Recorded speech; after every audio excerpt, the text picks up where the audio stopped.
그 후보자에 대해서 어떠한 평가가 있느냐면요. 미들맨이라고 합니다. 미들맨. 뭐냐? 정권 눈치 보고 또 정권이 바뀌더라도 현 정권에 칼을 대지 않을 사람이라는 거거든요.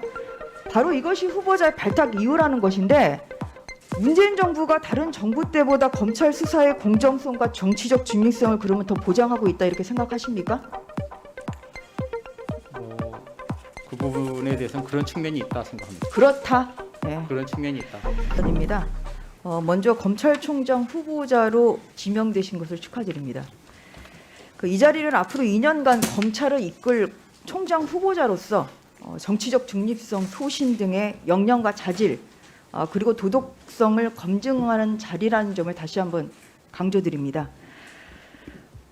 후보자는 특히 그 검찰 조사를 받는 지금 그 신분으로 검찰총장 후보에 오르는 좀 초유의 사태가 발생했습니다.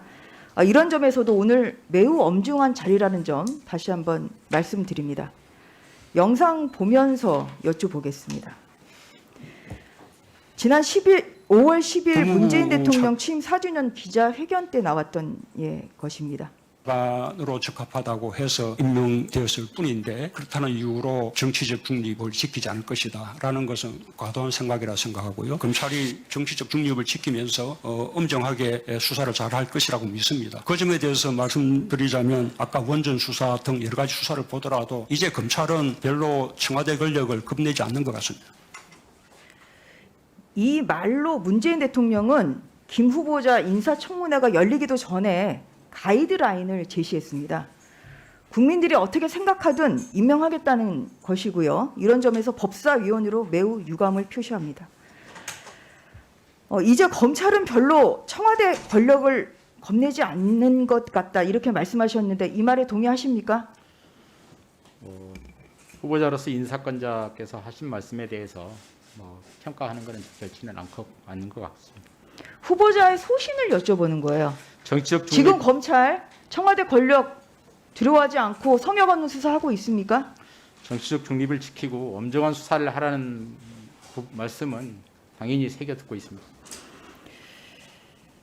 그 후보자에 대해서 어떠한 평가가 있느냐면요. 미들맨이라고 합니다. 미들맨. 뭐냐?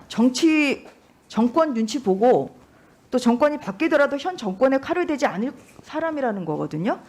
바로 이것이 후보자의 발탁 이유라는 것인데, 다시 한번 그 소신을 밝혀주는 자리가 되기를 요청드리겠습니다.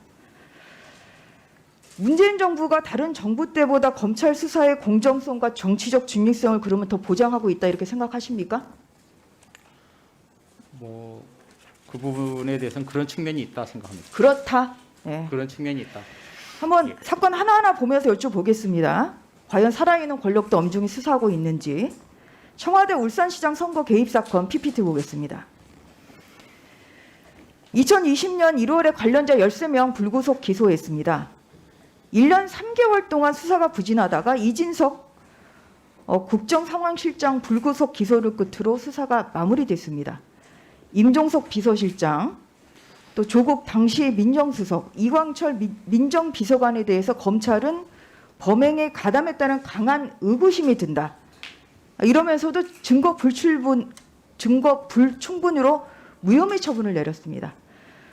여기 보면 문재인 대통령도 역시 불기소 처분이 됐습니다. 이 불기소 처분에 대해서 4월 19일 항고장이 접수된 상태입니다. 당시 그 수사팀 좌천이 있었고요. 또 이성윤 중앙지검장 늑장 결재 등의 노골적인 수사 방해가 있었습니다. 후보자는 이 수사 국민들의 의혹 없이 성역 없는 수사 제대로 했다 이렇게 평가하십니까?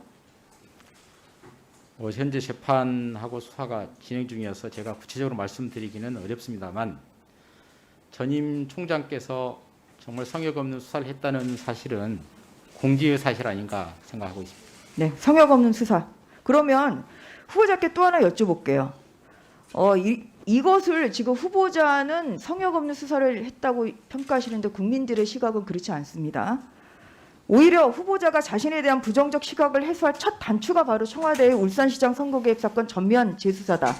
어떻게 생각하십니까?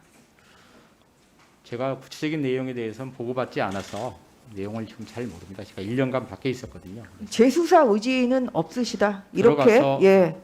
그렇게 그렇지는 답변하시는 것 않고요. 같아요. 예. 제가 총장이 돼서 취임하게 되면 구체적인 경위나 상황을 한번 보고도 받고 판단하고 그리고 나서 조치를 취하겠습니다. 그다음에 이제 라임과 옵티머스 사건에 대해서 여쭤보겠습니다. 라임 옵티머스 펀드 사기 사건 두 사건 합쳐서 피해자가 5천 명이고요. 피해액이 2조 원이 넘습니다. 서민들이 피눈물을 흘리는 사건입니다.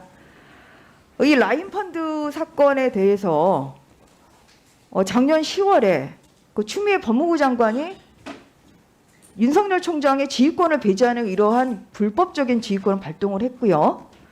그 이후에 여권 수사는 오리무중입니다. 또 옵티머스 수사는 어떻습니까? 서울중앙지검의 압수수색 과정에서 청와대와 정관계 인사 20명의 실명이 적힌 내부 문건, 일명 펀드 하자 취업 문건이 확보됐는데도 이 부분에 대해서 수사가 전혀 진전되지 않고 있습니다. 지금 그 후보자께서 이 라임 사건, 옵티머스 사건 공정한 수사 지금 검찰에서 잘하고 있다 이렇게 평가하십니까? 제가 구체적인 내용에 대해서 지금 보고받지 않은 상황입니다. 그래서 그 평가하는 것이 적절치는 않은 것 같습니다.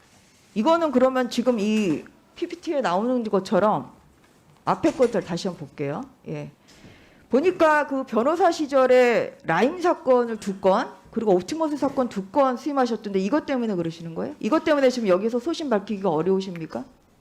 존경하는 의원님 말씀 잘 듣고 있습니다만 라임이나 옵티머스 그 운영하는 판매 사기 피의자들에 대해서는 일체 그 운영 피의자들에 대해서는 사기 피의자들에 대해서는 일체 그 변론을 하거나 관여한 사실이 없습니다.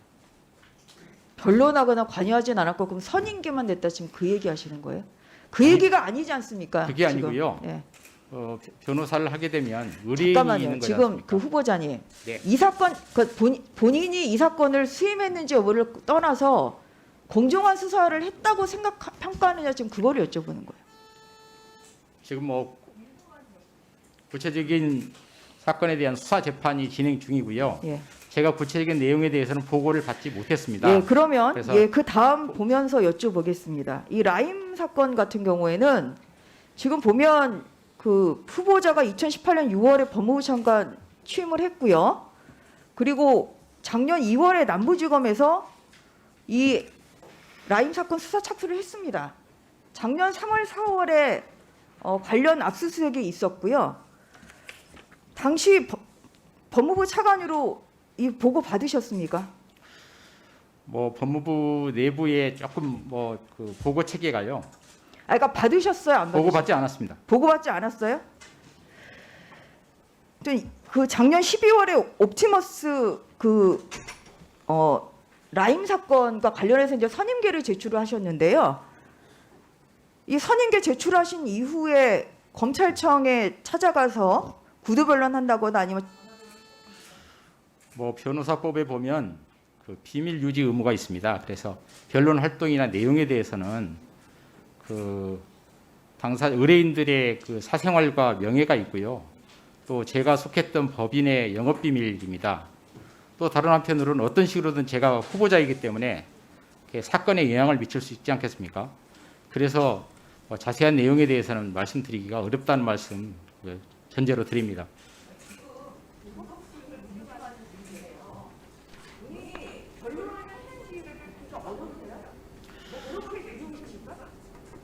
두려운 건 전혀 없습니다.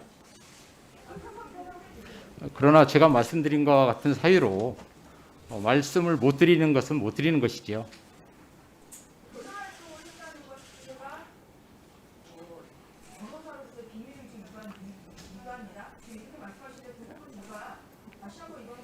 네. 그러시죠. 저는 그렇게 생각하고 있습니다. 예, 예. 예. 정리해 주십시오. 예.